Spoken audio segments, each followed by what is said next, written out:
प्यारे बहनों और भाइयों, मेरा नमस्कार स्वीकारो। देखिए, आज हम बताएंगे आपके कर्मों को फल देने वाला कौन है।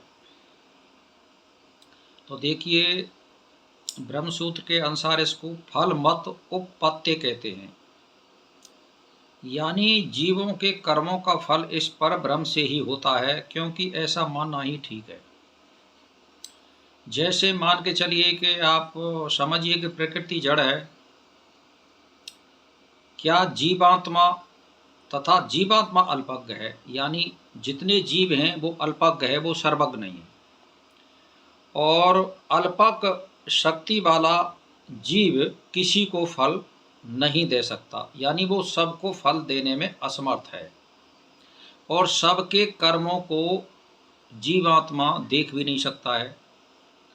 तो केवल परमात्मा ही सर्वशक्तिमान होने से सबके कर्मों को जानने वाला एवं कर्मों के अनुसार यथा योग्य फल देने वाला होता है।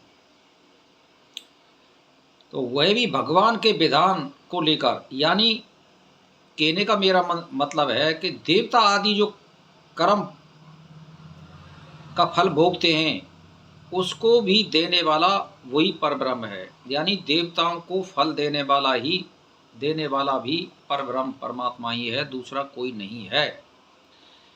तो देवता आदि को कर्म फल देने वाला भी कहीं कहीं कहा गया है, वह भी भगवान के विधान के को लेकर ही कहा गया है। इस प्रकार परमात्मा ही यानी कर्म फल भोग की व्यवस्था करने वाला है, दूसरा कोई नहीं है। क्यों कि जैसे मान के चलिए आप कर्म कर सकते हैं, अच्छा या बुरा आप स्वतंत्र हैं। आप कोई कर्म करें, चाहे आप शुभ कर्म ही क्यों ना कर रहे हो, लेकिन फल देना ये आपके बस की बात नहीं है। ये परमात्मा के विधान के अनुसार मिलता है, आपको फल देगा या ना देगा। जैसे मैं आपके लिए उदाहरण दूं, आपको कोई मान के चलिए कि आप खूब भजन कर रहे हैं, बहुत तगड़ा भजन कर रहे हैं, ईश्वर का ध्यान चिंतन मनन हवन पूजन जो भी कुछ है, और अपने आचरण भी सत कर रहे हैं, लेकिन आप ये देख रहे हैं कि हमको कोई ऐसा दिख तो नहीं रहा है कि भाई हमको कोई कर्म मिल रहा है। भाई ये उसका विधान है, वो कैसे देगा, क्या नहीं देगा, उसके अनुसार वो फल देता है। देता अवश्य है, शुभ कर्मों का शुभ फल अवश्य होगा। या तो पिछले कोई खाते में वो आपका चुकंत कर रहा है, या वर्तमान में आपके कर्म को ले जा रहा है, तो इसीलिए फल तो अवश्य देगा। लेकिन कब देगा और किस समय देगा ये उसी को मालूम है। देगा जरूर, आपके कर्मों के अनुसार वो फल देने वाला है। अन्य कोई ऐसी वस्तु नहीं है जो आपको फलों की प्राप्ति कराए। फल केवल कर्मों के द्वारा ही मिलता है। अच्छे फल कर्म होंगे तो अच्छा फल मिलेगा, बुरे कर्म होंगे तो बुरा फल मिलेगा, देर अबेर सवेर मिलेगा जरूर। लेकिन इन सब का निर्धारण करने वाला कौन है? परब्रह्म परमात्मा है, जो दुनिया को चलाता है। देवता आदि को भी फल देने वाला परमात्मा है, अन्य कोई नहीं है। तो इसीलिए एक ही बात आती है सभी ग्रंथों में कि आप किसका पूजन कर रहे हैं। ये आप सोचिए, आप पूजन किसका कर रहे हैं, मतलब बताइए आप।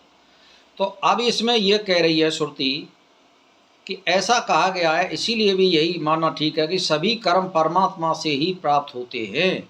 यानी ये ब्रह्मसूत्र बता रहा है इसको कि कर्म फल का परमात्मा से ही प्राप्त होता है, अन्य किसी से नहीं है। कठोपनिषद में भी कहा गया है, जो यह जीवों के कर्मानुसार नाना प्रकार के भोगों का निर्माण करने वाला परम पुरुष परमेश्वर प्रलय काल में सबके सो जाने पर भी जागता रहता है।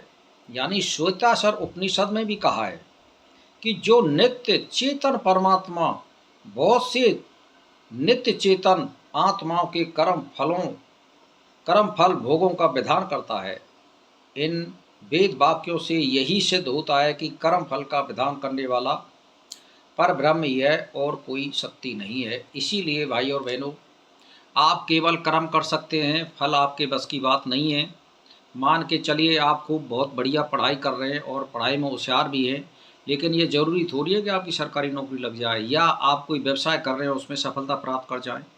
मैंने बहुत से लोगों को अनुभव करते हुए देखा है कि वो क्लास में बहुत टॉपर और फर्स्ट डिवीज़न आते हैं, लेकिन उनको जब वो नौकरी में अप्लाई करते हैं तो सफलता नहीं मिलती है। और ऐसे ऐसे लोगों को सफलता मिल जाती है जो बिल्कुल रदड़ थे, क्लास में 3rd क्लास पास होते थे। तो ये कर्म जो है और भाग, ये ईश्वर के विधान के अनुसार मिलता है।